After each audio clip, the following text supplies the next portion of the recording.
Hi, I'm Chris. We're here at Words and Pictures to find out what it's like to work in the creative industry for younger people.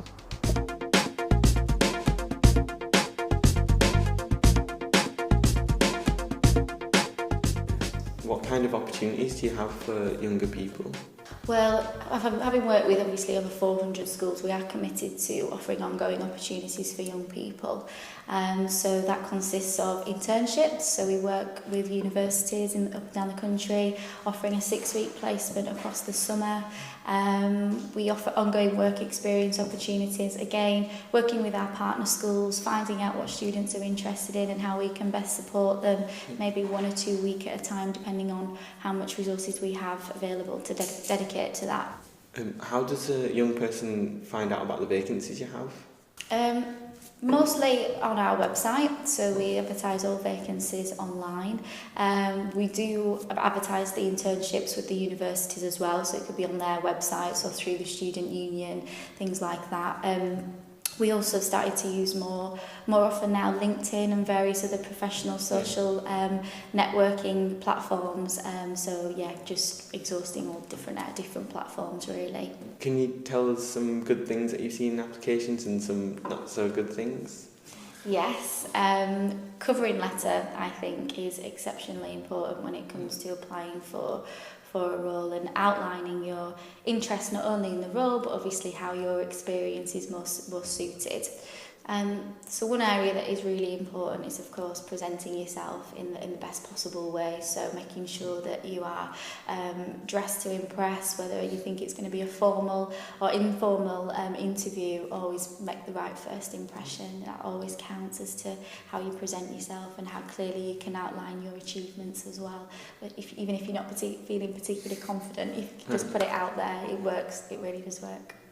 We are an editorial design agency, so obviously those interested in copywriting, photography being a massive element to all our projects. Lots of opportunities there. Design, whether you're interested in actual getting involved in design work, but also moving forward, obviously, as things start to evolve in the digital arena, we'll be looking for film producers, people who can help support with website development, and going forward, just thinking ahead, you know, what is to come. I mean, it's constantly evolving, so there can be lots of opportunities there, building apps and various other things that we're working on all these projects at the moment, but it's being ahead of the game and thinking forwards. Is there any other advice you'd like to give to younger people that are wanting to work within the creative and media sector? Yes, I think perseverance is a key word. I think obviously there's a lot of competition for working in the industry, so any work experience that you can get will prove invaluable. So it's persevering, looking at a few different options, and if somebody says no, don't keep going at it. Keep persevering. Could you just tell us a bit about what your job involves? Sure. I work as a client manager for Words and Pictures. I liaise directly with the clients, sorting out what they need in terms of their communications.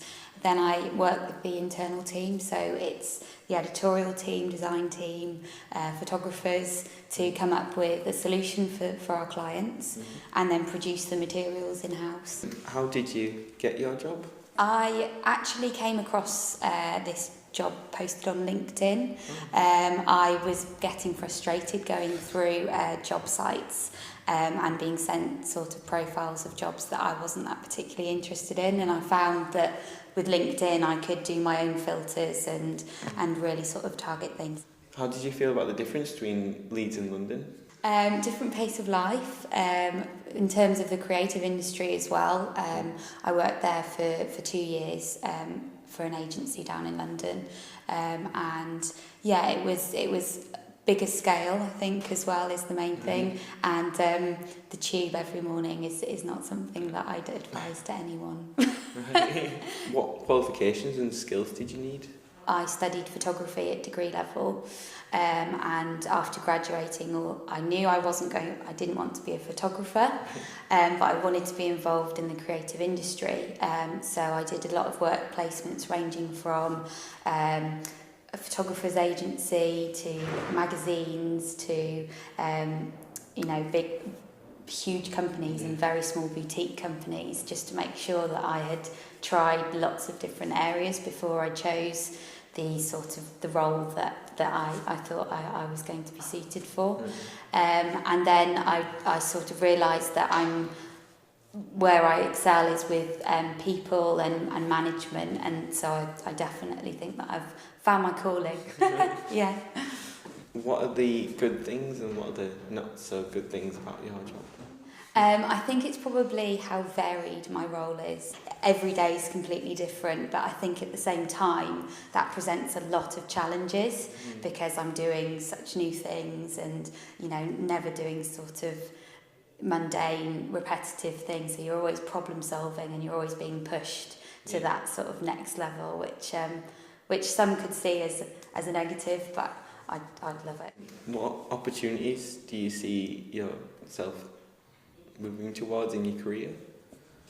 I feel that the skills that I've currently developed are definitely transferable into any role, really. So if I ever saw myself thinking, I want a complete career change, I don't feel like it would be ever starting from scratch, because a lot of my role is sort of people management and problem solving, which really could be applied to any role.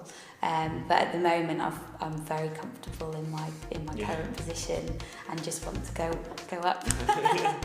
Yeah.